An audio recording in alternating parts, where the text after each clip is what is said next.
가을 오후의 차가운 바람이 정다혜의 얼굴을 스쳤습니다. 27세의 다혜는 낡은 가방을 어깨에 메고 고급 주택가의 대문 앞에 서 있었습니다. 3층짜리 양옥집은 마치 궁전처럼 웅장했습니다.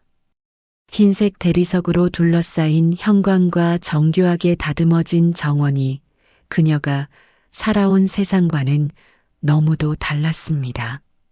다혜는 초인종을 누르기 전 잠시 망설였습니다. 손끝이 차갑게 떨렸습니다. 마음속으로 중얼거렸습니다. 3개월치 밀린 월세, 이번에도 쫓겨나는 걸까? 고아원에서 나온 지 벌써 10년이 흘렀지만 여전히 세상은 냉정했습니다. 간병일도 쉽게 구하기 어려웠습니다. 이 집 간병인 자리는 정말 간절했습니다. 드디어 초인종을 눌렀습니다. 딩동 소리가 웅장한 집 안으로 울려 퍼졌습니다. 잠시 후 무거운 나무 문이 열렸습니다. 40대 중반으로 보이는 우아한 여성이 나타났습니다. 장서진이었습니다. 완벽하게 정돈된 보브컷과 고급스러운 크림색 니트가 그녀의 세련됨을 드러냈습니다. 서진은 다혜를 위아래로 훑어봤습니다. 시선이 차갑고 날카로웠습니다.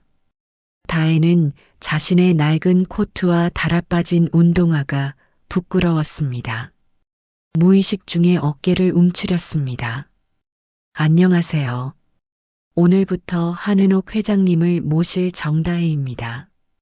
다혜가 정중하게 인사했습니다. 목소리에는 긴장감이 배어 있었습니다.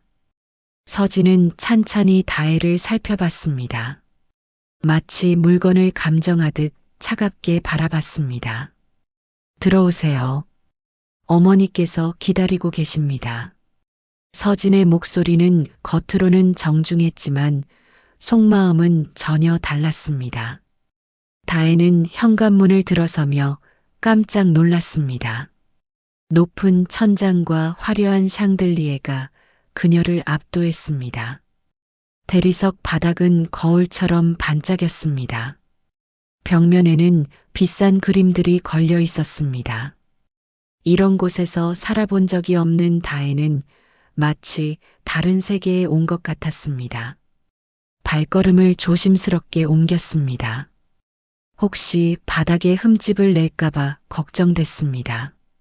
서진은 앞서 걸으며 다혜의 어색함을 예리하게 관찰했습니다. 입꼬리에 미묘한 미소가 스쳤습니다. 역시 고아원 출신답게 위축되어 있다고 생각했습니다. 거실로 들어서자 더욱 화려한 공간이 펼쳐졌습니다. 가죽 소파와 진주빛 커피 테이블이 고급스러웠습니다. 창가에는 값비싼 도자기들이 진열되어 있었습니다. 다혜는 이 모든 것이 자신의 한 달 월급보다 비쌀 것이라고 짐작했습니다. 그때 계단에서 또 다른 남성이 내려왔습니다. 박도윤이었습니다. 48세의 그는 정장 차림으로 단정했습니다. 회색빛 머리가 신중함을 더했습니다. 안경 너머로 다혜를 살폈습니다. 간병인 선생님이신가요? 박도윤이 다가오며 말했습니다. 목소리는 부드러웠지만 어딘지 탐색적이었습니다. 경력은 어떻게 되시나요? 3년 정도 됩니다. 다혜가 대답했습니다. 주로 치매 어르신들을 모셨습니다. 목소리가 작아졌습니다. 갑자기 자신의 경력이 초라하게 느껴졌습니다. 서진과 도윤이 시선을 주고받았습니다. 무언의 대화가 오갔습니다. 다혜는 그들의 표정에서 의심을 읽었습니다. 가슴이 답답해졌습니다. 또 시작이구나. 항상 이런 식이었습니다. 고아원 출신이라는 이유만으로 사람들은 경계했습니다. 어머니 방으로 안내해 드릴게요. 서진이 계단을 오르기 시작했습니다. 다혜는 뒤따라 올라갔습니다. 계단 난간의 조각이 정교했습니다. 2층 복도에는 여러 개의 방문이 있었습니다. 맨 끝 방문이 열렸습니다. 넓은 침실이 나타났습니다. 킹사이즈 침대에 한 노인이 누워 있었습니다. 한은옥이었습니다. 73세의 그녀는 여전히 위험이 있었습니다. 은빛 머리가 고귀함을 더했습니다. 은옥의 눈이 다혜를 향했습니다. 순간 무언가 스치는 듯한 표정을 지었습니다. 가슴이 덜컥했습니다. 마치 오래전 무언가를 떠올리는 듯 했습니다. 안녕하세요, 회장님. 정다혜입니다. 최선을 다해 모시겠습니다. 다혜가 깊숙이 고개를 숙였습니다. 마음속으로는 이번에는 오래 일할 수 있기를 간절히 바랐습니다. 3개월치 밀린 원룸 월세를 갚아야 했습니다. 더 이상 쫓겨날 곳은 없었습니다. 한은옥의 시선이 다혜의 목 부분에 머물렀습니다. 다혜가 인사를 하며 고개를 숙이는 순간 목 오른쪽에 있는 작은 흉터가 드러났습니다. 가로 3cm 정도에 가는 선이었습니다. 어릴 때 수술 자국으로 보였습니다. 은옥의 눈이 갑자기 커졌습니다. 숨이 멎는 듯한 느낌이었습니다. 73년을 살아오며 수많은 사람을 만났지만 이런 충격은 처음이었습니다. 25년 전 기억이 번개처럼 스쳤습니다. 작은 손녀가 목을 다쳐 병원에 갔던 그날의 기억이었습니다. 회장님 괜찮으세요? 다혜가 걱정스럽게 물었습니다. 은옥의 얼굴이 순간 창백해진 것을 알아차렸습니다. 간병인으로서 환자의 상태 변화에 민감했습니다. 아니야. 괜찮다. 은옥이 간신히 말했습니다. 하지만 시선은 여전히 다혜의 목에서 떠나지 않았습니다. 심장이 빠르게 뛰었습니다. 설마 이런 일이 가능할까요? 다혜는 은옥의 시선을 느꼈습니다. 무의식적으로 목 부분을 가렸습니다.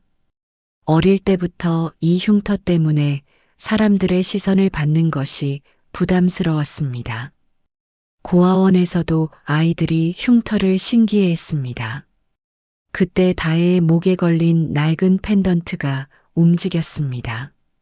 작은 로켓 모양의 은빛 목걸이였습니다. 크기는 1cm 정도로 작았습니다. 세월의 흔적으로 곳곳이 변색되어 있었습니다. 하지만 다혜에게는 세상에서 가장 소중한 것이었습니다. 은옥이 그 펜던트를 보는 순간 손이 떨리기 시작했습니다. 침대 시트를 움켜쥐었습니다. 지관절이 하얗게 될 정도였습니다. 그 펜던트는 분명히 기억하고 있었습니다. 25년 전 잃어버린 손녀에게 선물했던 바로 그것이었습니다. 어머니 괜찮으세요? 서진이 다가왔습니다. 은옥의 이상한 반응을 눈치챘습니다. 혹시 간병인이 마음에 안 드시나요? 괜찮다. 은옥이 다시 말했습니다. 하지만 목소리가 떨렸습니다. 다혜, 양 가까이 와보렴. 자세히 보고 싶구나. 다혜는 침대 가까이 다가갔습니다. 은옥의 간절한 시선을 받았습니다. 노인의 눈에서 무언가 뜨거운 것이 느껴졌습니다. 마치 오랫동안 찾던 무언가를 발견한 듯한 눈빛이었습니다. 그 목걸이 예쁘구나. 은옥이 떨리는 목소리로 말했습니다. 언제부터 차고 다녔니? 어릴 때부터요. 다혜가 대답했습니다. 고아원에 맡겨질 때 함께 있었다고 들었습니다. 유일한 가족의 흔적이라고 생각해요. 은옥의 눈에 눈물이 맺혔습니다. 25년간 가슴에 묻어두었던 그리움이 폭발하는 것 같았습니다. 손녀를 잃고 매일 밤 그 펜던트를 생각하며 울었던 기억이 생생했습니다. 서진은 어머니의 반응이 이상하다고 생각했습니다. 단순한 간병인에게 왜 이렇게 관심을 보이는지 의아했습니다. 혹시 무언가 다른 의도가 있는 것은 아닐까 의심하기 시작했습니다. 도윤도 상황을 주의 깊게 관찰했습니다. 재단 일을 오래 하면서 사람들의 심리를 읽는 능력이 뛰어났습니다. 은옥의 반응이 평소와 다르다는 것을 알았습니다. 다혜는 은옥의 간절한 시선에 당황했습니다. 왜 이 할머니가 자신을 이렇게 바라보는지 알 수 없었습니다. 하지만 그 눈빛에서 따뜻함을 느꼈습니다. 지금까지 만난 사람들과는 다른 느낌이었습니다. 펜던트 안에 무엇이 들어있니? 은옥이 다시 물었습니다. 목소리에 기대감이 섞여 있었습니다. 열어본 적이 없어요. 다혜가 대답했습니다. 어떻게 여는지도 모르겠어요. 그냥 기념품으로만 생각하고 있어요. 은옥은 그 말을 들으며 확신이 섰습니다. 그 펜던트는 특별한 방법으로 열어야 했습니다. 25년 전 손녀에게 알려준 비밀이었습니다.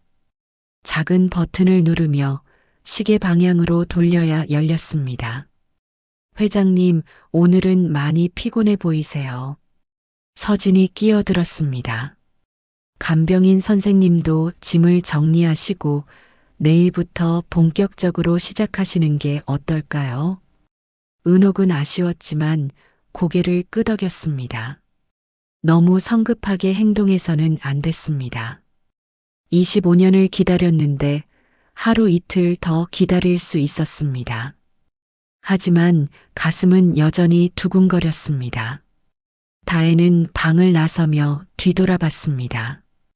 은옥이 여전히 자신을 바라보고 있었습니다. 그 시선에는 말로 설명할 수 없는 무언가가 있었습니다. 그리움일까요? 아니면 다른 무엇일까요? 다혜도 모르게 가슴이 따뜻해졌습니다. 서진은 다혜를 1층 작은 방으로 안내했습니다. 간병인 숙소로 사용되는 방이었습니다. 2평 남짓한 작은 공간에 간단한 침대와 옷장이 있었습니다. 화려한 집안에서 유일하게 소박한 공간이었습니다. 짐을 정리하시고 내일 아침 7시에 어머니 모시는 일을 시작하세요. 서진이 차갑게 말했습니다. 규칙은 엄격합니다. 개인적인 전화나 외출은 금지예요. 네, 알겠습니다. 다혜가 고개를 숙였습니다. 어떤 일이든 감수할 각오였습니다. 당장 들어갈 곳이 없었기 때문입니다. 서진은 문을 닫으며 마지막으로 날카로운 말을 던졌습니다. 돈 때문 아니에요. 고아원 출신이라면서요. 우리 어머니는 마음이 약하세요. 이상한 생각 갖지 마세요. 다혜의 가슴이 찢어지는 것 같았습니다. 또 시작이었습니다. 사람들은 항상 고아원 출신이라는 이유로 의심했습니다. 마치 태생적으로 나쁜 사람인 것처럼 대했습니다. 방 안에 혼자 남겨진 다혜는 침대에 주저앉았습니다. 목걸이를 만지작거렸습니다. 유일한 위안이었습니다. 어릴 때부터 힘들 때마다 이 펜던트를 만지며 버텼습니다. 고아원에서 나온 뒤 10년간 수없이 많은 차별을 받았습니다. 취업 면접에서도 출신을 밝히면 분위기가 차가워졌습니다. 사람들은 고아원 출신을 믿지 않았습니다. 항상 무언가 훔치거나 거짓말할 것이라고 생각했습니다. 다혜는 눈물을 참았습니다. 울어봤자 달라지는 것은 없었습니다. 대신 더 열심히 일하기로 마음먹었습니다. 성실함으로 인정받는 수밖에 없었습니다. 밤늦게 서진과 도윤이 거실에서 대화를 나눴습니다. 다혜에 대한 이야기였습니다. 어머니 반응이 이상했어요. 서진이 걱정스럽게 말했습니다. 단순한 간병인한테 왜 저러실까요? 노인분들은 외로우시니까요. 도윤이 대답했습니다. 하지만 속으로는 의심하고 있었습니다. 은옥의 반응이 평범하지 않다는 것을 알았습니다. 혹시 어머니가 치매 초기 증상은 아닐까요? 서진이 다시 말했습니다. 아니면 저 간병인이 무슨 수작을 부린 걸까요? 지켜봅시다. 도윤이 신중하게 답했습니다. 성급하게 판단하면 안 돼요.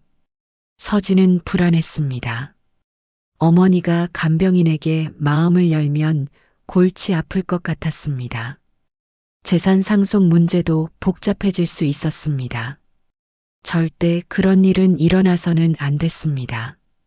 다음 날 아침 다혜는 7시 정각에 은옥의 방에 들어갔습니다. 은옥은 이미 깨어 창밖을 바라보고 있었습니다. 다혜를 보자 얼굴이 밝아졌습니다. 잘 잤니? 은옥이 따뜻하게 인사했습니다. 어젯밤 다혜 생각에 잠을 이루지 못했습니다. 정말 자신의 손녀일까? 어떻게 확인할 수 있을까? 온갖 생각이 머릿속을 맴돌았습니다. 네, 회장님. 아침 식사 준비해 드릴게요. 다혜가 밝게 대답했습니다. 은옥의 따뜻한 인사에 마음이 놓였습니다. 서진이 방에 들어왔습니다. 어머니와 다혜의 모습을 지켜봤습니다. 둘 사이의 분위기가 어색하지 않다는 것이 신경 쓰였습니다. 보통 처음 만난 간병인과 환자는 서먹했는데 이상했습니다. 어머니, 약 드실 시간이에요. 서진이 끼어들었습니다. 간병인 선생님은 아직 어머니 상태를 모르니까 제가 도와드릴게요. 다혜는 뒤로 물러섰습니다. 자신의 자리가 아니라는 것을 느꼈습니다. 서진의 차가운 시선이 따가웠습니다. 마치 침입자를 대하는 듯한 눈빛이었습니다. 은옥은 서진의 태도가 마음에 들지 않았습니다. 하지만 섣불리 편을 들 수는 없었습니다. 아직 확신이 서지 않았기 때문입니다. 25년간 품어온 그리움이 착각일 수도 있었습니다. 하지만 다혜를 바라볼 때마다 가슴이 뛰었습니다. 잃어버린 손녀와 닮은 구석이 너무 많았습니다. 조용하지만 따뜻한 성격도 손녀와 똑같았습니다. 점심시간이 되자 다혜는 은옥을 휠체어에 태워 거실로 모셨습니다. 은옥은 거실에서 식사하는 것을 좋아했습니다. 창가로 들어오는 햇살을 받으며 밥을 먹으면 기분이 좋아졌습니다. 다혜가 거실을 둘러보던 중 벽면의 액자가 눈에 띄었습니다. 가족 사진이었는데 이상하게 반쪽만 있었습니다. 사진이 찢어진 것 같았습니다. 한은옥과 젊은 남성이 함께 찍힌 사진이었는데 오른쪽 부분이 없었습니다. 다혜는 고개를 갸우뚱했습니다. 왜 찢어진 사진을 액자에 넣어놨을까? 궁금했지만 함부로 물어볼 수는 없었습니다. 간병인으로서 선을 지켜야 했습니다. 은옥이 다혜의 시선을 눈치챘습니다. 그 사진을 보고 있구나. 은옥의 마음이 복잡해졌습니다. 25년 전 아들과 며느리 그리고 손녀가 함께 찍힌 사진이었습니다. 사고 이후 며느리가 딸을 데리고 떠났을 때 분노로 사진을 찢어버렸습니다.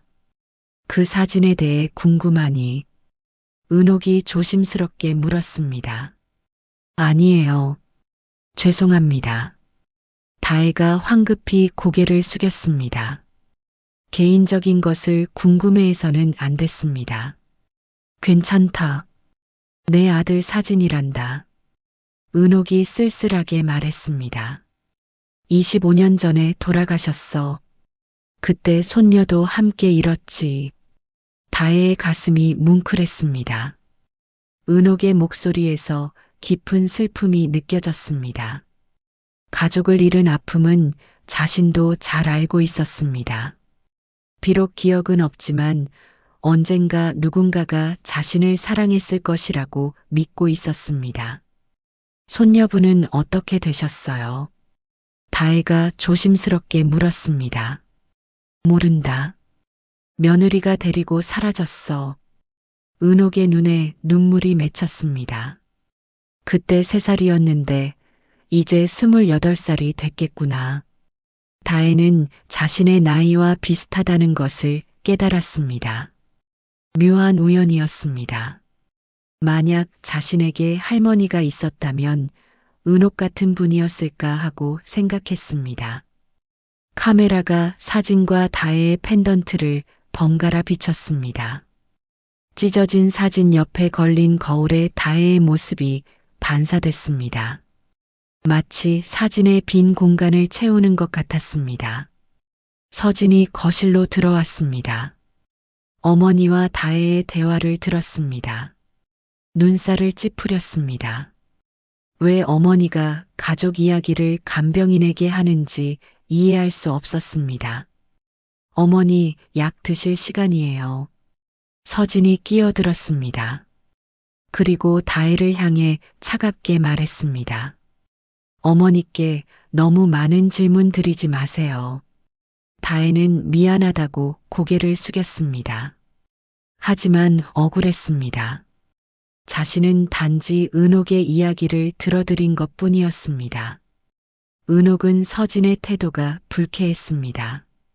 다혜는 진심으로 관심을 보여줬는데 왜 그렇게 막으려고 하는지 모르겠었습니다. 오히려 다혜와 이야기하는 것이 즐거웠습니다. 저녁이 되자 다혜는 은옥을 침실로 모셨습니다. 은옥은 다혜의 목걸이를 다시 유심히 봤습니다. 낮에 본 것보다 더 자세히 관찰했습니다. 펜던트의 작은 흠집까지 기억하고 있었습니다. 그 목걸이 한번 보여줄 수 있겠니? 은옥이 부탁했습니다. 다혜는 목걸이를 벗어 은옥에게 건넸습니다. 은옥이 펜던트를 손에 들고 자세히 살펴봤습니다. 뒷면에 있는 작은 글씨까지 확인했습니다. 분명히 자신이 손녀에게 선물한 그것이었습니다. 은옥의 손이 떨렸습니다. 25년 만에 손녀의 흔적을 찾은 것 같았습니다. 하지만 아직 확신할 수는 없었습니다. 더 확실한 증거가 필요했습니다. 고마워. 예쁜 목걸이구나. 은옥이 펜던트를 돌려주며 말했습니다. 목소리가 떨렸습니다. 다혜는 은옥의 반응이 이상하다고 생각했습니다. 단순한 목걸이를 보고 왜 이렇게 감정적으로 반응하는지 이해할 수 없었습니다. 하지만 묻지 않았습니다. 개인적인 사연이 있을 것이라고 짐작했습니다. 3일째가 되자 다혜는 조금씩 일에 익숙해졌습니다. 은옥의 일과를 파악하고 필요한 돌봄을 제공했습니다. 아침 7시 기상부터 밤 10시 취침까지 꼼꼼하게 기록했습니다. 다혜의 간병일지는 다른 간병인들과 달랐습니다. 단순히 식사와 약물 복용만 기록하는 것이 아니라 환자의 감정 상태까지 세세하게 적었습니다. 오늘 기분이 어땠는지, 무엇을 좋아하고 싫어했는지까지 상세하게 관찰했습니다. 그날 오후 간호사 윤지민이 정기 방문을 왔습니다. 30세의 지민은 5년째 은옥을 담당하고 있었습니다. 따뜻하고 꼼꼼한 성격으로 환자들에게 인기가 많았습니다. 안녕하세요. 새로 오신 간병인분이시군요. 지민이 다혜에게 인사했습니다. 미소가 진심으로 따뜻했습니다. 네, 정다혜입니다. 잘 부탁드립니다. 다혜가 정중하게 인사했습니다. 지민의 친근한 태도에 마음이 놓였습니다. 지민은 은옥의 상태를 체크하며 다혜의 간병일지를 살펴봤습니다. 놀라운 표정을 지었습니다. 이렇게 자세한 기록은 처음 봤습니다. 혈압과 맥박은 물론 감정 변화까지 시간대별로 정리되어 있었습니다. 간병일지를 이렇게 꼼꼼히 쓰는 분은 처음 봤어요. 지민이 감탄하며 말했습니다. 의료진 입장에서 정말 도움이 됩니다. 다혜는 부끄러워했습니다. 환자를 제대로 파악해야 좋은 돌봄을 할 수 있다고 생각해서 그렇게 했다고 설명했습니다. 지민은 다혜의 진정성을 느꼈습니다. 돈을 위해 일하는 간병인들과는 다른 느낌이었습니다. 진심으로 환자를 생각하는 마음이 보였습니다. 회장님 상태도 많이 좋아지신 것 같아요. 지민이 말했습니다. 다혜 씨가 오신 후로 표정이 밝아지셨어요. 정말요. 다혜가 기뻤습니다. 은옥이 자신을 받아들이고 있다는 증거였습니다. 서진이 들어와서 지민과 인사를 나눴습니다. 다혜와 지민이 친근하게 대화하는 모습이 마음에 들지 않았습니다. 간병인이 다른 의료진과 너무 가까워지는 것은 좋지 않다고 생각했습니다. 간호사님, 어머니 약은 어떻게 드리고 있나요? 서진이 끼어들었습니다. 기존대로 드리고 있어요. 지민이 대답했습니다. 다혜 씨가 복용법을 정확히 숙지하고 계세요. 서진은 못마땅한 표정을 지었습니다. 간병인이 약물에 대해 너무 자세히 아는 것도 의심스러웠습니다. 혹시 무슨 의도가 있는 것은 아닐까 생각했습니다. 지민이 돌아간 후 다혜는 처음으로 미소를 지었습니다. 누군가가 자신의 노력을 인정해 준다는 것이 기뻤습니다. 지금까지 일한 곳에서는 이런 격려를 받아본 적이 없었습니다. 은옥도 다혜의 미소를 보며 마음이 따뜻해졌습니다. 밝게 웃는 모습이 어릴 적 손녀를 떠올리게 했습니다. 손녀도 이렇게 해맑게 웃곤 했습니다. 저녁 시간에 다혜는 은옥과 함께 창가에 앉았습니다. 노을이 아름다웠습니다. 은옥은 다혜에게 자신의 과거 이야기를 들려줬습니다. 젊었을 때 사업을 시작한 이야기, 아들을 키운 이야기들이었습니다. 다혜는 진심으로 은옥의 이야기에 귀 기울였습니다. 단순히 업무상 들어주는 것이 아니라 정말로 관심 있게 들었습니다. 은옥은 그런 다혜의 태도가 고마웠습니다. 너는 가족이 없어서 외롭지 않니? 은옥이 조심스럽게 물었습니다. 가끔 외로워요. 다혜가 솔직하게 답했습니다. 하지만 저를 필요로 하는 분들을 모시면서 보람을 느껴요. 가족이 없어도 누군가에게 도움이 된다는 것만으로도 의미 있어요. 은옥의 가슴이 찡했습니다. 이렇게 착한 아이가 혼자 살아가고 있다니 안타까웠습니다. 만약 정말 자신의 손녀라면 절대 혼자 두지 않을 것이었습니다. 그날 밤 은옥은 확신을 갖기 시작했습니다. 다혜의 모든 것이 잃어버린 손녀와 일치했습니다. 흉터 펜던트, 나이, 성격까지 모든 것이 맞아떨어졌습니다. 하지만 섣불리 말할 수는 없었습니다. 더 확실한 증거가 필요했습니다. 일주일째 되는 날 새벽이었습니다. 다혜는 평소보다 일찍 일어나 은옥의 상태를 확인하러 갔습니다. 은옥이 거칠게 숨을 쉬고 있었습니다. 얼굴이 창백하고 식은땀이 흘렀습니다. 회장님 괜찮으세요? 다혜가 급하게 다가갔습니다. 은옥의 맥박을 재어봤습니다. 너무 빨랐습니다. 호흡도 가쁘고 불규칙했습니다. 숨이 막혀. 은옥이 간신히 말했습니다. 가슴이 답답하고 어지러웠습니다. 다혜는 즉시 상황을 판단했습니다. 응급 상황이었습니다. 서진과 도윤을 깨우려고 했지만 시간이 없었습니다. 먼저 응급처치를 해야 했습니다. 큰일 났어요. 다혜가 큰 소리로 외쳤습니다. 서진과 도윤이 급히 방으로 뛰어왔습니다. 119에 신고하세요. 서진은 당황해서 어쩔 줄 몰랐습니다. 도윤이 재빨리 전화를 걸었습니다. 하지만 구급차가 오기까지는 시간이 걸렸습니다. 다혜는 은옥의 약통들을 확인했습니다. 혈압약, 당뇨약, 심장약 등 여러 가지가 있었습니다. 그 중에서 이상한 약을 발견했습니다. 평소에 복용하지 않던 건강보조제였습니다.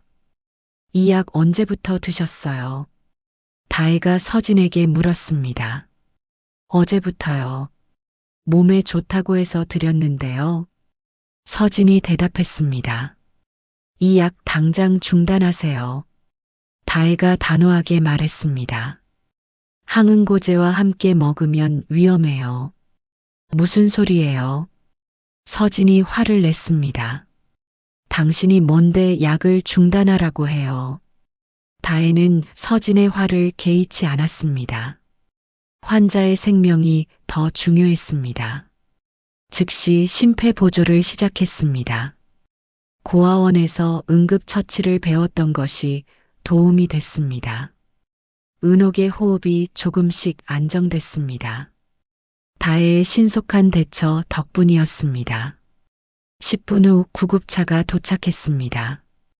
응급실에서 의사가 설명했습니다. 약물 상호작용으로 인한 응급 상황이었다고 했습니다. 조금 더 늦었다면 위험할 뻔했다고 했습니다. 간병인분 덕분에 큰일을 면했네요. 의사가 다혜에게 감사 인사를 했습니다. 정확한 판단이었어요. 서진과 도윤은 충격받았습니다. 다혜가 은옥의 목숨을 구한 것이었습니다. 지금까지 단순한 간병인으로만 생각했는데 이런 전문적인 지식을 가지고 있다니 놀라웠습니다. 병원에서 돌아온 후 분위기가 달라졌습니다. 서진도 다혜를 함부로 대할 수 없었습니다. 은옥의 목숨을 구한 은인이었기 때문입니다.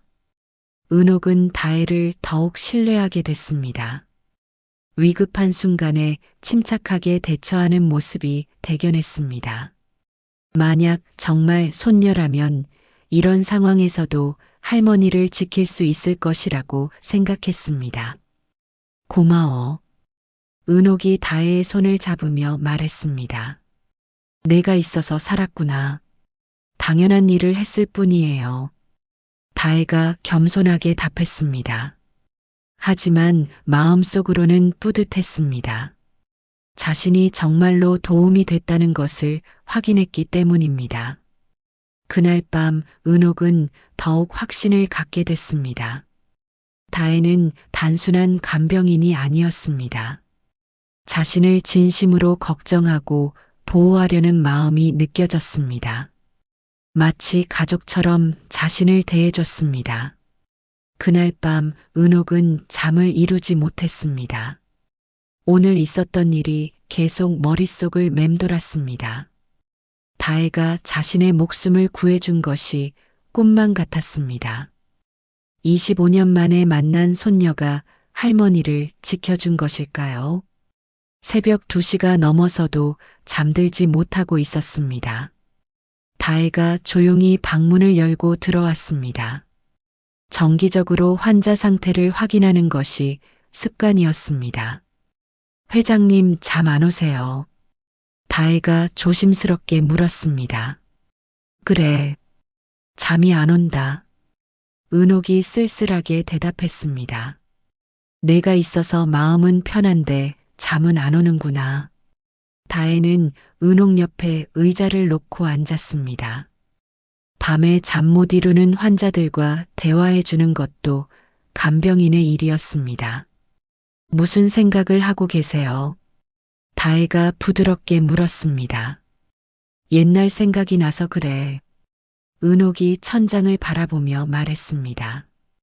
25년 전이 자꾸 떠올라. 은옥은 조용히 이야기를 시작했습니다. 아들이 결혼하고 손녀가 태어났을 때의 기쁨을 말했습니다. 작고 예쁜 손녀가 얼마나 사랑스러웠는지 설명했습니다. 그때가 내 인생에서 가장 행복한 시절이었어. 은옥의 목소리가 따뜻해졌습니다. 손녀가 뒤뚱뒤뚱 걸어다니면서 할머니라고 부를 때가 가장 기뻤지. 다혜는 은옥의 이야기에 빠져들었습니다. 자신도 그런 할머니가 있었다면 얼마나 좋았을까 생각했습니다. 그런데 갑자기 모든 것이 사라졌어. 은옥의 목소리가 떨렸습니다.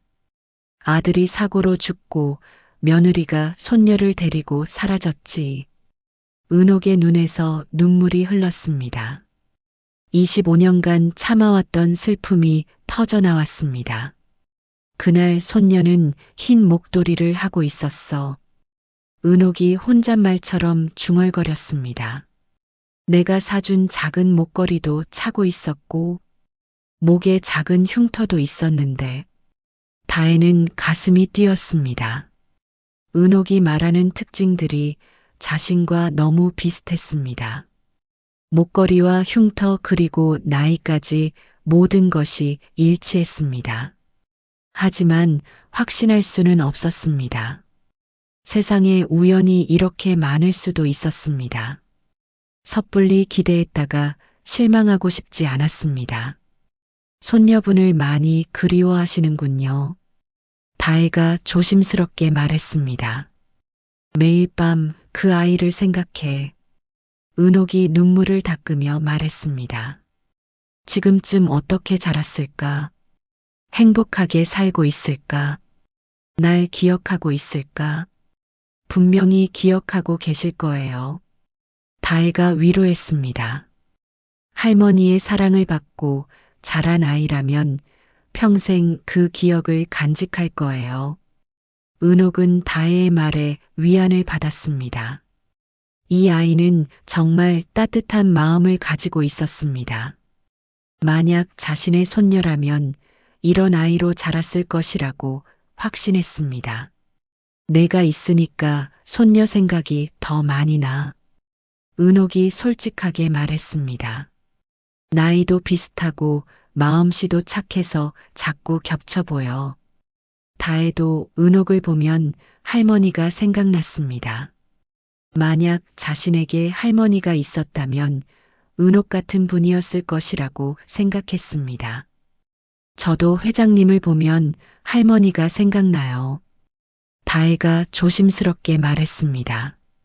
제게는 가족이 없지만 회장님과 함께 있으면 가족이 있는 것 같은 느낌이 들어요. 두 사람은 서로를 바라보며 묘한 감정을 느꼈습니다. 말로 설명할 수 없는 친밀감이 있었습니다. 마치 오래전부터 알고 지낸 사이 같았습니다. 은옥은 다혜의 손을 잡았습니다. 따뜻하고 부드러운 손이었습니다. 손녀의 손도 이렇게 따뜻했을 것이라고 생각했습니다. 고마워. 내가 와서 마음이 많이 편해졌어. 은옥이 진심으로 말했습니다. 저야말로 감사해요. 다혜도 진심으로 답했습니다. 회장님 덕분에 가족 같은 따뜻함을 느끼고 있어요. 그날 밤 두 사람은 새벽까지 이야기를 나눴습니다. 서로의 마음을 조금씩 열어가며 더 가까워졌습니다. 아직 진실을 확인하지는 못했지만 마음으로는 이미 가족이 된 것 같았습니다. 다음 날 오후 재단 회의가 있었습니다. 서진과 도윤은 중요한 안건들을 논의하기 위해 집 사무실에 모였습니다. 은옥도 휠체어를 타고 회의에 참석했습니다. 다혜는 은옥을 모시고 사무실로 들어갔습니다. 넓은 공간에 커다란 회의 테이블이 있었습니다. 벽면에는 재단의 역사와 업적을 보여주는 사진들이 걸려 있었습니다. 어머니, 오늘 컨디션이 어떠세요? 도윤이 정중하게 물었습니다. 괜찮다. 은옥이 간단히 답했습니다. 하지만 마음은 복잡했습니다. 다혜가 자신의 손녀일 가능성에 대해 계속 생각하고 있었습니다. 회의가 시작됐습니다. 재단의 운영 현황과 향후 계획에 대해 논의했습니다. 서진은 효율성을 강조하며 비용 절감 방안을 제시했습니다. 간병 비용도 줄여야 한다고 생각해요. 서진이 말했습니다. 너무 과도한 것 같아요. 다혜는 뒤에서 조용히 서 있었습니다. 자신에 대한 이야기인 것을 알았지만 아무 말도 할 수 없었습니다. 간병인은 꼭 필요해. 은옥이 단호하게 말했습니다. 지난번 일도 있었고 혼자서는 힘들어. 서진은 불쾌한 표정을 지었습니다. 어머니가 간병인을 너무 신뢰하는 것 같아 걱정됐습니다. 어머니 혹시 그 간병인한테 속으시는 건 아니에요. 서진이 조심스럽게 말했습니다. 요즘 어머니가 너무 많이 의지하시는 것 같아서요. 무슨 뜻이야? 은옥이 날카롭게 물었습니다. 증거도 없는 아이한테 속으실 겁니까? 서진이 더 직설적으로 말했습니다. 고아원 출신이라고 하는데 정말 믿을 수 있을까요? 다혜의 가슴이 아팠습니다. 또다시 출신을 문제 삼는 것이었습니다. 하지만 참고 견뎌야 했습니다. 서진 말이 틀린 것은 아니에요. 도윤이 중재하며 말했습니다. 좀 더 신중하게 접근하는 게 좋을 것 같아요. 은옥은 화가 났습니다. 다혜가 얼마나 성실하고 착한지 모르면서 왜 의심하는지 이해할 수 없었습니다. 그 아이는 내 목숨을 구해줬어. 은옥이 목소리를 높였습니다. 그런데 어떻게 의심할 수 있어? 그것과 이것은 별개예요. 서진이 맞섰습니다. 간병 업무와 개인적인 관계는 구분해야 해요. 다혜는 자신 때문에 가족들이 다투는 것이 견디기 힘들었습니다.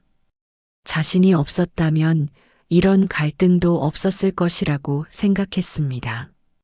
회의실의 분위기가 차가워졌습니다. 은옥과 서진 사이에 보이지 않는 갈등이 깊어졌습니다.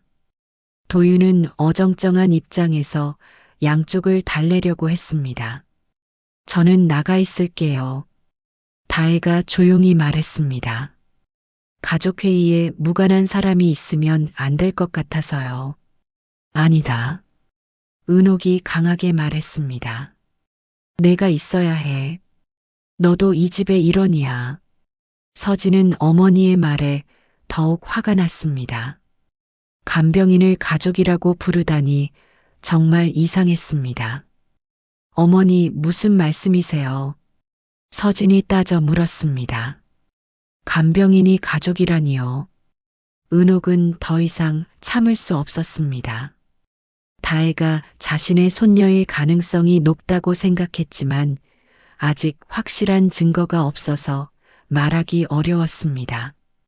일단 오늘 회의는 여기서 끝내자. 은옥이 피곤하다며 회의를 마쳤습니다. 다혜는 은옥을 휠체어에 태워 방으로 모셨습니다. 은옥의 표정이 어두워 보였습니다. 가족들과의 갈등 때문에 마음이 상한 것 같았습니다. 죄송해요. 다혜가 미안하다고 말했습니다. 쟤 때문에 가족분들과 다투시게 해서요. 내 잘못이 아니야. 은옥이 다혜의 손을 잡으며 말했습니다. 그들이 아직 널 잘 모를 뿐이야. 은옥은 마음속으로 결심했습니다. 더 이상 미룰 수 없었습니다. 다혜가 정말 자신의 손녀인지 확실히 알아봐야 했습니다.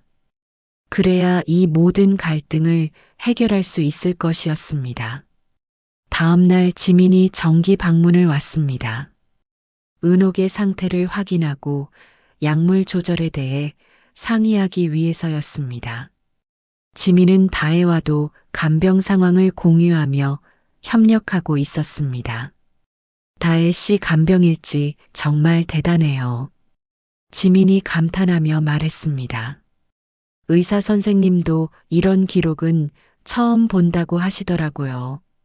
과찬이에요. 다혜가 겸손하게 답했습니다. 환자분을 제대로 파악해야 좋은 돌봄을 할 수 있다고 생각해서요. 지민은 다혜의 진정성에 또 한 번 감동했습니다. 정말 환자를 위해 일하는 간병인이었습니다. 그런데 궁금한 게 있어요. 지민이 조심스럽게 말했습니다. 회장님이 다혜 씨를 보시는 눈빛이 남다른 것 같아요. 그런가요? 다혜가 의아해했습니다. 저는 잘 모르겠어요. 마치 가족을 보는 것 같아요. 지민이 자신의 관찰을 말했습니다. 5년간 회장님을 봐왔는데 처음 보는 표정이에요. 그때 지민이 문득 생각났습니다. 예전에 은옥이 손녀 이야기를 할 때 했던 말들이었습니다. 목 오른쪽에 수술 흉터가 있다고 했던 기억이 났습니다. 혹시 다혜 씨 목에 흉터가 있나요? 지민이 물었습니다. 네, 어릴 때 수술한 자국이에요. 다혜가 목을 만지며 답했습니다. 왜요? 지민의 눈이 커졌습니다. 은옥이 말했던 손녀의 특징과 일치했습니다. 나이도 비슷하고 흉터도 같은 위치에 있었습니다. 잠깐만요. 지민이 급히 가방을 뒤졌습니다.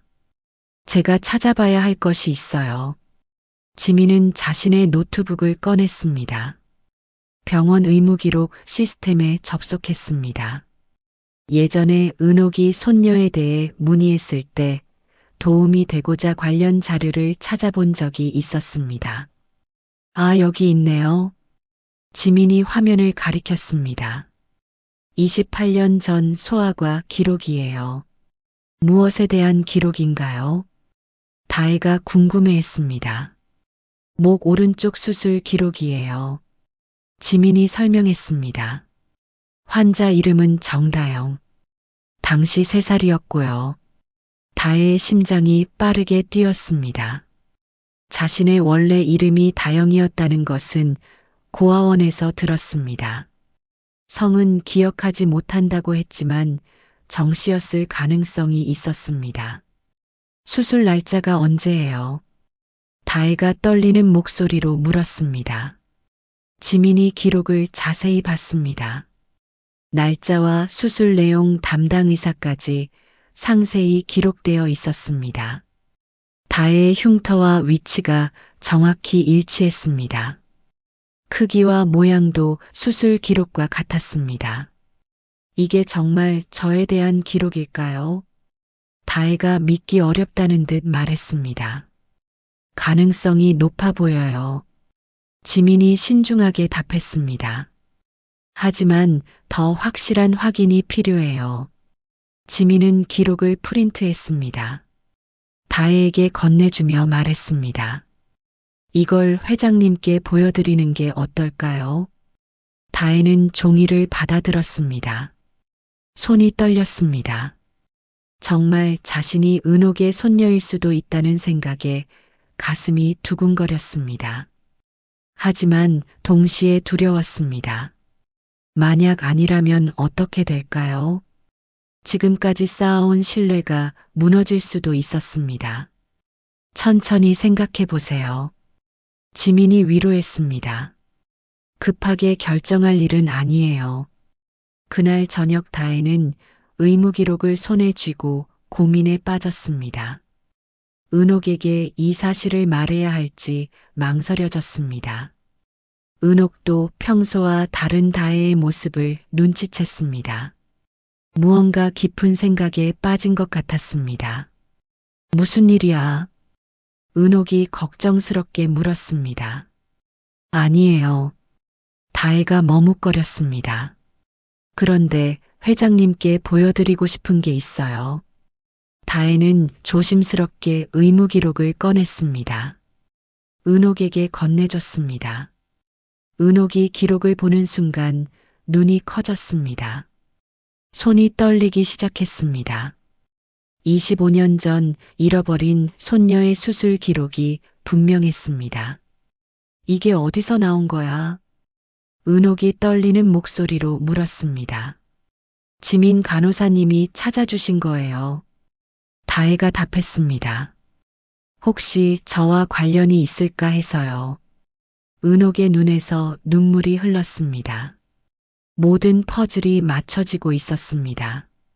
이제 확신을 가질 수 있을 것 같았습니다. 정말 내가 내 손녀일까? 은옥이 간절한 눈빛으로 다혜를 바라봤습니다. 저도 잘 모르겠어요. 다혜도 눈물을 흘렸습니다. 하지만 회장님과 함께 있으면 마음이 따뜻해져요. 두 사람은 서로를 바라보며 운명적인 순간을 느꼈습니다. 25년간 떨어져 있던 할머니와 손녀가 다시 만나는 순간이었습니다. 다음 날 아침 은옥은 중대한 결정을 내렸습니다. 더 이상 의심과 추측으로 지낼 수는 없었습니다. 과학적으로 정확한 확인이 필요했습니다. 서진과 도윤을 불러 중요한 이야기가 있다고 했습니다. 가족회의를 소집한 것입니다. 무슨 일이세요, 어머니? 서진이 궁금해했습니다. 다혜와 DNA 검사를 하려고 한다. 은옥이 단호하게 말했습니다. 서진과 도윤은 깜짝 놀랐습니다. 갑작스러운 결정이었습니다. 왜 갑자기 그런 생각을 하세요? 도윤이 물었습니다. 은옥은 어제 본 의무기록에 대해 설명했습니다. 다혜의 특징들이 잃어버린 손녀와 너무 일치한다고 말했습니다. 설마 정말 손녀라고 생각하세요? 서진이 믿기 어렵다는 표정을 지었습니다. 가능성이 있어. 은옥이 확신에 차서 말했습니다. 25년 동안 기다려온 기적일지도 몰라. 서진은 당황했습니다. 만약 정말 다혜가 손녀라면 상속 구조가 완전히 바뀔 것이었습니다. 절대 그런 일은 일어나서는 안 됐습니다. 어머니, 너무 성급하신 것 같아요. 서진이 말렸습니다. 간병인이 어떤 꾀를 쓴 걸 수도 있어요. 꾀라니. 은옥이 화를 냈습니다. 그 아이가 언제 그런 일을 했어. 다혜를 불러왔습니다. 은옥이 DNA 검사 제안을 했습니다. 정말로 하시겠어요? 다혜가 떨리는 목소리로 물었습니다. 그래. 확실히 알고 싶어? 은옥이 답했습니다. 너도 궁금하지 않니? 다혜는 고민했습니다. 결과가 어떻게 나올지 두려웠습니다. 하지만 진실을 알고 싶었습니다. 해보겠어요. 다혜가 결심했습니다. 저도 정말 궁금해요. 서진이 비아냥거렸습니다. 가짜면 감옥 갑니다. 사기죄로 고발할 거예요. 다혜는 서진의 위협에 당당하게 맞섰습니다. 저는 두렵지 않습니다. 진실이니까요. 은옥은 다혜의 당당한 모습이 자랑스러웠습니다. 정말 자신의 손녀다운 당당함이었습니다. 그날 오후 병원에서 체열을 했습니다. 은옥과 다혜 모두 혈액을 채취했습니다. 일주일 후에 결과가 나올 예정이었습니다. 검사실에서 나오며 은옥이 다혜의 손을 잡았습니다. 결과가 어떻게 나와도 후회하지 않을 거야. 저도요. 다혜가 답했습니다. 회장님께 많은 것을 배웠어요. 서진과 도윤은 복잡한 심정이었습니다. 결과에 따라 모든 것이 달라질 수 있었습니다. 일주일간 집안 분위기는 긴장감이 흘렀습니다. 모두가 결과를 기다렸습니다. 다혜는 평상시와 다름없이 은옥을 돌봤습니다. 검사 결과와 상관없이 최선을 다했습니다. 은옥도 다혜를 여전히 따뜻하게 대했습니다. 이미 마음으로는 손녀로 받아들이고 있었습니다. 서진은 불안한 나날을 보냈습니다. 혹시라도 양성 결과가 나올까봐 걱정됐습니다. 드디어 결과가 나오는 날이 됐습니다. 온 가족이 병원에 모였습니다. 의사가 봉투를 들고 나타났습니다. 긴장되는 순간이었습니다. 25년간 기다려온 답이 그 봉투 안에 있었습니다. 결과를 말씀드리겠습니다. 의사가 봉투를 열었습니다. 모두의 시선이 집중됐습니다. DNA 일치도 99.9%입니다. 의사가 발표했습니다. 할머니와 손녀 관계가 확실합니다. 은옥이 오열했습니다. 25년 만에 손녀를 찾은 것이었습니다. 다혜도 눈물을 쏟으며 은옥을 껴안았습니다. 서진과 도윤은 충격받았습니다.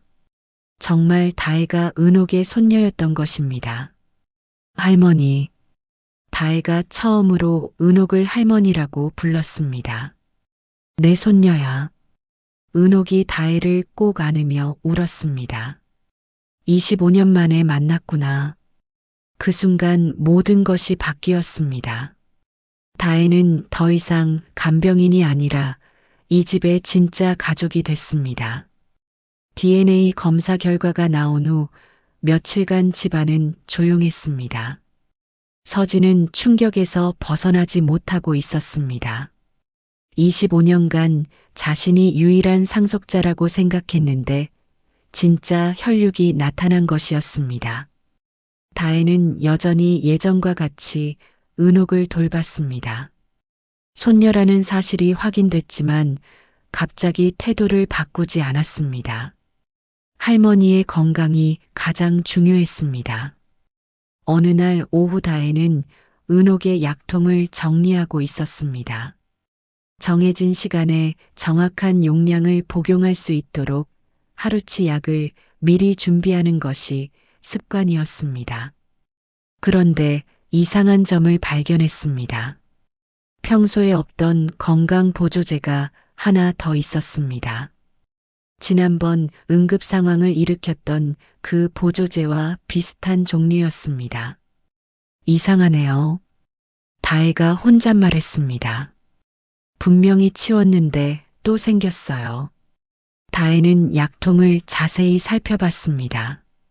성분을 확인해 보니 역시 항응고제와 상호작용을 일으킬 수 있는 것이었습니다. 누가 계속 이런 위험한 약을 넣는 것일까요? 그때 복도에서 발소리가 들렸습니다. 다혜는 문틈으로 조용히 밖을 내다봤습니다. 서진이 조심스럽게 다가오고 있었습니다. 서진은 주변을 살핀 후 은옥의 약통 근처로 왔습니다. 가방에서 작은 약병을 꺼냈습니다. 건강보조제였습니다. 다혜는 숨을 죽이고 지켜봤습니다. 서진이 몰래 약을 넣는 장면을 목격한 것이었습니다. 서진은 보조제 몇 알을 약통에 넣었습니다. 그리고 빈 병을 다시 가방에 넣고 조용히 사라졌습니다. 다혜는 충격받았습니다.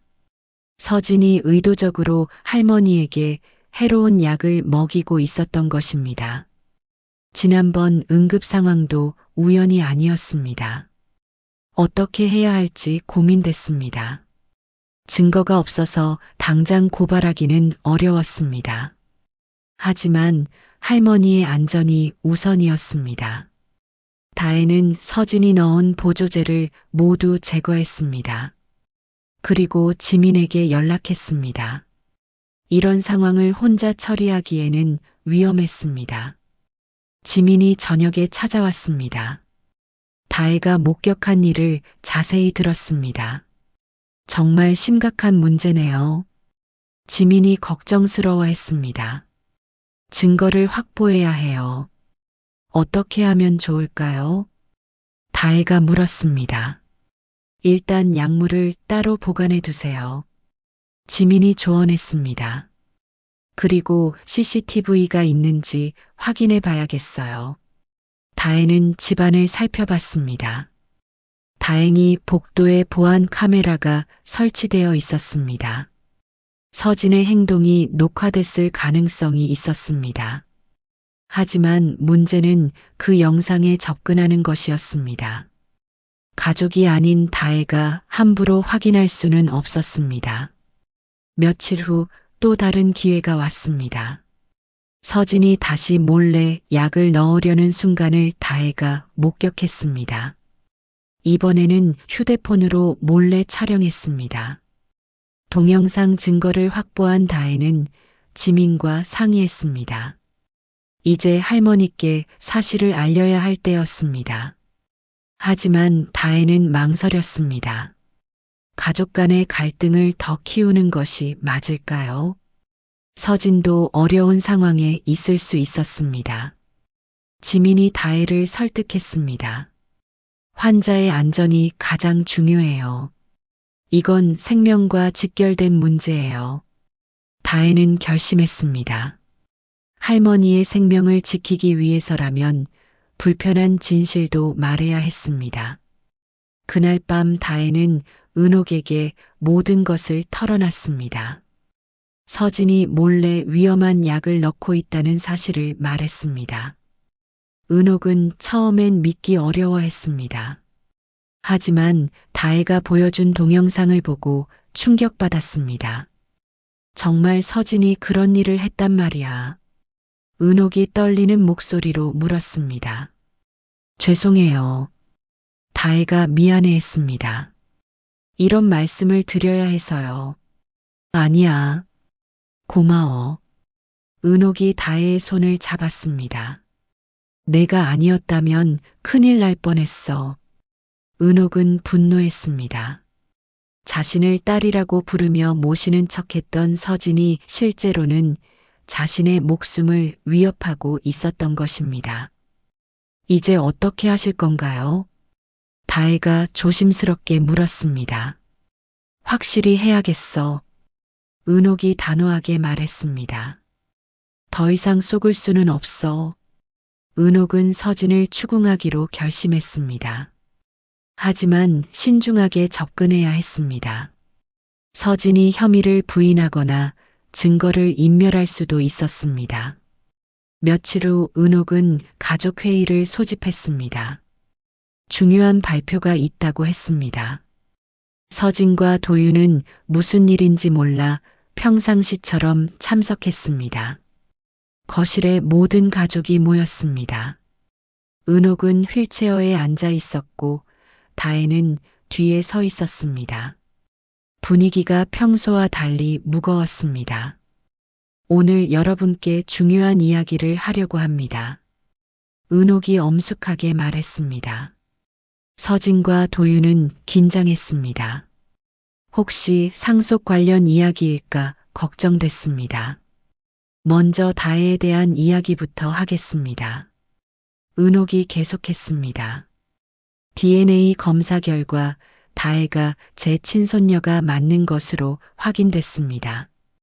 이미 알고 있던 사실이었지만 공식적으로 발표하는 것은 처음이었습니다. 서진의 얼굴이 굳어졌습니다. 따라서 앞으로 다혜를 정식 가족으로 인정하겠습니다. 은옥이 선언했습니다. 서진은 불쾌했지만 겉으로는 축하한다고 말했습니다. 어쩔 수 없이 받아들여야 하는 상황이었습니다. 그런데 더 심각한 문제가 있습니다. 은옥의 목소리가 차갑게 변했습니다. 무슨 문제 말씀이세요? 도윤이 궁금해했습니다. 누군가 제게 해로운 약을 몰래 먹이고 있었습니다. 은옥이 폭탄 선언을 했습니다. 서진의 얼굴이 창백해졌습니다. 들킬 줄은 몰랐습니다. 말도 안 돼요. 서진이 당황하며 부인했습니다. 누가 그런 일을 하겠어요. 증거가 있습니다. 은옥이 단호하게 말했습니다. 다혜가 앞으로 나섰습니다. 휴대폰을 꺼내 동영상을 재생했습니다. 서진이 몰래 약통에 보조제를 넣는 장면이 선명하게 나왔습니다. 서진은 말문이 막혔습니다. 변명할 여지가 없었습니다. 도윤도 충격받았습니다. 아내가 이런 일을 저질렀다니 믿기 어려웠습니다. 서진, 당신이 정말 그런 일을 했어요. 도윤이 떨리는 목소리로 물었습니다. 서진은 더 이상 부인할 수 없었습니다. 증거가 명확했습니다. 죄송합니다. 서진이 고개를 숙였습니다. 하지만 변명을 늘어놨습니다. 재산 때문에 어쩔 수 없었어요. 재산 때문에 내 목숨을 위협했다는 말이야. 은옥이 분노했습니다. 다혜는 가슴이 아팠습니다. 가족끼리 이런 일이 벌어지다니 참으로 슬펐습니다. 어머니, 정말 죄송합니다. 서진이 눈물을 흘리며 빌었습니다. 다시는 이런 일 없을 거예요. 하지만 은옥의 마음은 이미 돌아서고 말았습니다. 목숨을 위협받았는데 어떻게 용서할 수 있겠습니까? 당장 이 집에서 나가세요. 은옥이 냉정하게 말했습니다. 더 이상 가족으로 인정할 수 없어요. 서진은 절망했습니다. 모든 것을 잃게 됐습니다. 재산은 물론 가족의 자격까지 박탈당했습니다. 도윤도 난처한 상황이었습니다. 아내의 잘못이지만 함께 쫓겨날 처지였습니다. 도윤 씨는 몰랐던 일이니 다르게 생각하겠습니다. 은옥이 배려했습니다. 하지만 앞으로는 신중하게 행동하세요. 감사합니다. 도윤이 고개를 숙였습니다. 아내를 제대로 관리하지 못해 죄송합니다. 서진은 짐을 싸야 했습니다. 25년간 살던 집에서 쫓겨나는 것이었습니다. 모든 것이 물거품이 됐습니다. 다혜는 서진이 불쌍하기도 했습니다. 하지만 할머니의 안전이 더 중요했습니다. 용서할 수 없는 일이었습니다. 서진이 떠난 후 집안이 조용해졌습니다. 오랫동안 지속됐던 갈등이 마침내 해결된 것이었습니다. 일주일 후 재단 임시 이사회가 소집됐습니다. 서진의 행동에 대한 공식적인 처리가 필요했습니다. 이사진들과 주요 관계자들이 모두 참석했습니다. 회의실은 긴장감으로 가득했습니다. 이사들은 무슨 일인지 궁금해했습니다. 갑작스러운 임시 이사회 소집에 모두 당황하고 있었습니다. 은옥이 휠체어를 타고 입장했습니다. 다혜가 뒤에서 밀어주었습니다.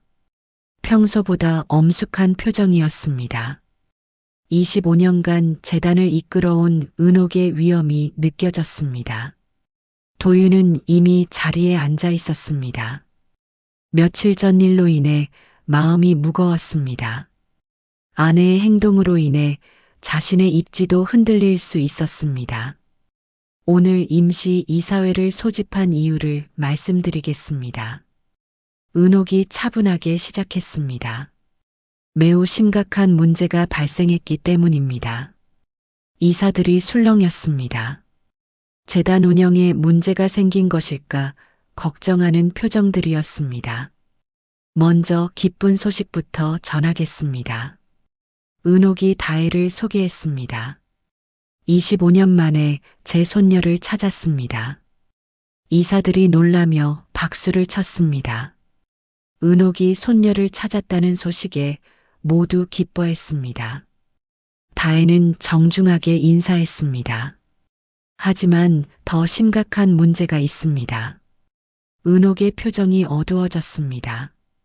제 의붓딸 장서진이 저에게 해로운 약물을 몰래 투여했습니다. 회의실이 조용해졌습니다. 가족 간에 이런 일이 벌어졌다니 모두 충격받았습니다. 은옥은 서진의 행동에 대해 자세히 설명했습니다. 어떻게 몰래 위험한 보조제를 넣었는지, 응급 상황까지 발생했던 일까지 모든 것을 공개했습니다. 증거 동영상도 공개됐습니다. 이사들이 화면을 보며 경악했습니다. 정말 믿기 어려운 일이었습니다. 이런 일이 어떻게 가능한가요? 한 이사가 분노하며 말했습니다. 재단의 명예가 실추될 수 있어요. 그래서 오늘 공식적으로 장서진을 재단에서 완전히 배제한다고 발표합니다. 은옥이 단호하게 선언했습니다. 이사들이 동의했습니다. 이런 행동을 한 사람을 재단에 둘 수는 없었습니다. 도윤은 복잡한 심정이었습니다. 아내를 잃었지만 어쩔 수 없는 일이었습니다. 앞으로 재단 운영에도 변화가 있을 것입니다. 은옥이 계속했습니다. 새로 찾은 손녀와 함께 더욱 투명하고 윤리적인 경영을 하겠습니다. 다혜는 부담스러웠습니다. 갑자기 재단 일에 관여하게 될 줄은 몰랐습니다. 할머니, 저는 아직 준비가 안 됐어요. 다혜가 조심스럽게 말했습니다. 천천히 배워가면 돼. 은옥이 격려했습니다. 내가 보여준 성실함과 윤리의식이면 충분해. 이사들도 다혜를 지지했습니다. 할머니의 목숨을 구하고 위험을 알려준 다혜의 행동에 감명받았기 때문이었습니다. 회의가 끝난 후 이사들이 다혜에게 인사를 했습니다. 앞으로 잘 부탁한다며 격려의 말을 전했습니다. 다혜는 여전히 실감이 나지 않았습니다. 며칠 전까지만 해도 간병인이었는데 이제는 재단의 일원이 된 것이었습니다. 그날 저녁 지민이 축하하러 왔습니다. 다혜의 신분 변화를 진심으로 기뻐했습니다. 정말 드라마 같은 일이네요. 지민이 감탄했습니다. 하지만 다혜 씨라면 잘할 수 있을 거예요. 고마워요. 다혜가 미소 지었습니다. 도움 없었으면 불가능했을 일이에요. 은옥도 마음이 홀가분했습니다. 오랫동안 쌓여있던 문제들이 한 번에 해결된 기분이었습니다. 이제야 진짜 가족이 된 것 같구나. 은옥이 다혜의 손을 잡으며 말했습니다. 네, 할머니. 다혜도 진심으로 답했습니다. 정말 가족이 된 것 같아요. 그날 밤 두 사람은 오랫동안 이야기를 나눴습니다. 25년간 떨어져 있던 시간을 메우듯 많은 대화를 했습니다. 할머니와 손녀로서 새로운 시작을 하는 것이었습니다. 며칠 후 은옥은 다혜에게 특별한 것을 보여주고 싶다고 했습니다. 함께 2층 서재로 올라갔습니다. 서재는 은옥의 개인적인 공간으로 평소에는 잘 들어가지 않는 곳이었습니다. 넓은 서재에는 책들이 가득했습니다. 벽면에는 가족 사진들이 걸려 있었습니다. 은옥의 인생이 고스란히 담긴 공간이었습니다. 여기 앉아봐. 은옥이 소파를 가리켰습니다. 보여주고 싶은 게 있어. 은옥은 서랍에서 작은 상자를 꺼냈습니다. 오래된 목재 상자로 세월의 흔적이 느껴졌습니다. 25년간 소중히 보관해온 것 같았습니다. 상자를 열자 여러 가지 물건들이 나왔습니다. 오래된 사진들과 작은 옷가지들이었습니다. 모두 손녀와 관련된 추억의 물건들이었습니다. 이게 내가 어릴 때 입던 옷이야. 은옥이 작은 드레스를 꺼내며 말했습니다. 3살 생일 때 입었던 거야. 다혜는 그 작은 옷을 보며 가슴이 뭉클했습니다. 자신이 정말 입었던 옷이라니 신기했습니다. 그리고 이건 우리가 함께 찍은 사진이야. 은옥이 사진 한 장을 꺼냈습니다. 그런데 그 사진은 반쪽이 찢어져 있었습니다. 거실에 걸린 액자와 똑같이 오른쪽 부분이 없었습니다. 25년 전 화가 나서 찢어버렸어. 은옥이 후회스럽게 말했습니다.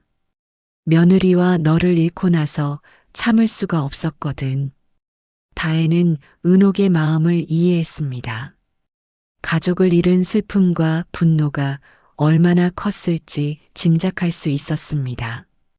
그런데 내 목걸이에 혹시 사진이 들어있지 않을까? 은옥이 기대에 찬 목소리로 말했습니다. 어떻게 여는지 모르겠어요. 다혜가 펜던트를 만지며 답했습니다. 내가 알려줄게. 은옥이 다혜의 목걸이를 조심스럽게 받았습니다. 25년 전 손녀에게 알려준 방법을 기억하고 있었습니다. 은옥이 펜던트의 작은 버튼을 누르며 시계 방향으로 돌렸습니다. 찰칵 소리와 함께 펜던트가 열렸습니다. 안에서 작은 사진이 나왔습니다. 찢어진 사진의 오른쪽 부분이었습니다. 어린 다혜와 젊은 여성이 함께 찍힌 사진이었습니다. 은옥은 두 사진을 맞춰봤습니다. 완벽하게 일치했습니다. 25년 만에 가족 사진이 완성된 순간이었습니다. 드디어 찾았구나. 은옥이 눈물을 흘리며 말했습니다. 우리 가족 사진이 다시 완성됐어. 다혜도 감동했습니다. 펜던트 안에 이런 소중한 사진이 들어있었다니 놀라웠습니다. 이 여자가 내 엄마인가요? 다혜가 사진 속 여성을 가리키며 물었습니다. 그래, 내 어머니야. 은옥이 답했습니다. 정말 예쁜 사람이었지. 너를 많이 사랑했어. 엄마는 어떻게 된 건가요? 다혜가 조심스럽게 물었습니다. 아들이 죽고 나서 견디지 못하고 너를 데리고 떠났어. 은옥이 슬프게 말했습니다. 그때는 이해하지 못했는데 이제 보니 얼마나 힘들었을지 알겠어. 다혜는 어머니에 대해 더 알고 싶었습니다. 하지만 할머니도 아픈 기억일 것 같아 더 묻지 않았습니다. 은옥은 상자에서 또 다른 물건을 꺼냈습니다. 작은 흰색 목도리였습니다. 이것도 내가 차고 다녔던 거야. 은옥이 목도리를 펼치며 말했습니다. 마지막에 본 날도 이걸 하고 있었어. 다혜는 그 목도리를 만져봤습니다.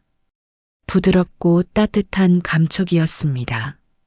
어린 시절의 기억은 없었지만 왠지 친숙한 느낌이었습니다. 이제야 모든 퍼즐이 맞춰진 것 같아. 은옥이 만족스럽게 말했습니다. 너는 내 아들의 아이야. 목도리까지 기억나? 다혜는 자신의 정체성을 완전히 확인했습니다. 더 이상 의심할 여지가 없었습니다. 정말 이 집의 핏줄이었던 것입니다. 할머니 그동안 얼마나 외로우셨어요. 다혜가 은옥을 껴안으며 말했습니다. 이제 괜찮아. 은옥이 다혜를 꼭 안으며 답했습니다. 내가 돌아와서 모든 것이 다시 의미가 생겼어. 두 사람은 오랫동안 포옹했습니다. 25년간 떨어져 있던 할머니와 손녀가 마침내 진정한 재회를 한 순간이었습니다.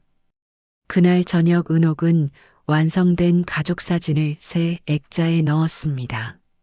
거실에 걸어두고 매일 볼 수 있게 했습니다. 이제 우리 집이 완전해졌구나. 은옥이 뿌듯하게 말했습니다. 네 할머니. 다혜도 행복해했습니다. 정말 집 같은 느낌이에요.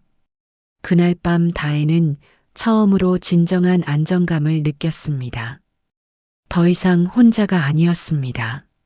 사랑하는 가족이 있었습니다. 한 달 후 은옥은 특별한 발표를 준비했습니다. 재단 정기 이사회에서 중요한 선언을 할 예정이었습니다. 다혜의 미래와 재단의 방향에 대한 계획이었습니다. 회의 당일 모든 이사들이 참석했습니다. 언론사 기자들도 와 있었습니다. 재단의 새로운 변화에 대한 관심이 높았습니다. 은옥이 단상에 올라섰습니다. 다혜는 앞자리에 앉아 할머니를 바라봤습니다. 떨리지만 자랑스러운 마음이었습니다. 오늘 여러분께 중요한 발표를 하겠습니다. 은옥이 당당하게 말했습니다. 앞으로 재단 운영에 대한 새로운 방침입니다. 이사들이 집중했습니다. 재단의 미래가 어떻게 바뀔지 궁금했습니다. 먼저 상속에 대한 이야기가 아니라 마음을 먼저 세우겠습니다. 은옥이 의미 깊게 말했습니다.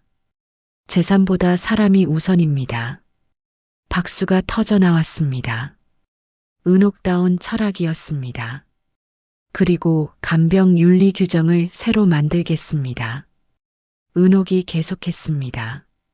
환자와 간병인의 권리를 보호하는 제도를 도입하겠습니다. 이는 다혜의 경험에서 나온 아이디어였습니다. 간병인들이 부당한 대우를 받지 않도록 하는 시스템이었습니다. 이 일의 첫 번째 위원으로 제 손녀 정다혜를 임명합니다. 은옥이 다혜를 소개했습니다. 다혜가 일어나 인사했습니다. 간병인에서 재단위원이 되는 극적인 변화였습니다. 다혜 양은 직접 간병 현장을 경험했습니다. 은옥이 다혜의 경력을 설명했습니다. 그 경험을 바탕으로 현실적인 개선안을 만들 것입니다. 기자들이 사진을 찍었습니다. 할머니와 손녀의 감동적인 재회 스토리는 좋은 기사거리였습니다. 질의응답 시간에 한 기자가 질문했습니다. 손녀분을 찾은 기분이 어떠신가요? 25년을 기다린 보람이 있습니다. 은옥이 감정에 차서 답했습니다. 하지만 더 중요한 것은 앞으로입니다. 함께 의미 있는 일을 하려고 합니다. 다혜에게도 질문이 돌아왔습니다. 간병인에서 재단위원이 된 소감은 어떤가요? 아직도 믿기지 않아요. 다혜가 솔직하게 답했습니다. 하지만 간병 현장에서 본 것들을 개선하는데 도움이 되고 싶어요. 회의가 끝난 후 이사들이 다혜에게 축하 인사를 했습니다. 앞으로 함께 일하게 될 동료들이었습니다. 지민도 축하하러 왔습니다. 정말 자랑스러워요. 지민이 기뻐했습니다. 간병 현장이 많이 달라질 것 같아요. 고마워요. 다혜가 감사해했습니다. 도움 없었으면 불가능했을 일이에요. 그날 저녁 은옥과 다혜는 조용히 식사를 했습니다. 드디어 진정한 가족이 된 기분이었습니다. 이제야 저도 가족이 생겼어요. 다혜가 감격하며 말했습니다. 평생 혼자 살 줄 알았는데요. 가족은 피가 아니라 지켜주는 마음이야. 은옥이 따뜻하게 말했습니다. 내가 그걸 보여줬어. 할머니도 저를 지켜주셨잖아요. 다혜가 고마워했습니다. 처음으로 누군가 제 편이 되어줬어요. 앞으로도 계속 그럴 거야. 은옥이 약속했습니다. 우리는 진짜 가족이니까. 창밖으로 별이 반짝였습니다. 25년간 기다려온 할머니와 혈육을 찾던 손녀가 마침내 함께하는 밤이었습니다. 며칠 후 다혜는 간병윤리위원회 설립을 위한 첫 회의를 준비했습니다. 현장 경험을 바탕으로 실질적인 개선안을 만들 계획이었습니다. 할머니 덕분에 새로운 인생이 시작됐어요. 다혜가 감사 인사를 했습니다. 너도 내게 새 인생을 줬어. 은옥이 미소 지었습니다. 이제 우리 함께 좋은 일 해보자. 그날부터 할머니와 손녀는 새로운 꿈을 향해 함께 걸어가기 시작했습니다. 25년간 떨어져 있던 시간을 채우며 더 나은 세상을 만들어가는 것이 목표였습니다. 간병인의 방문으로 시작된 이야기는 진정한 가족의 발견으로 막을 내렸습니다. 운명적인 만남이 두 사람의 인생을 완전히 바꾼 감동적인 이야기였습니다.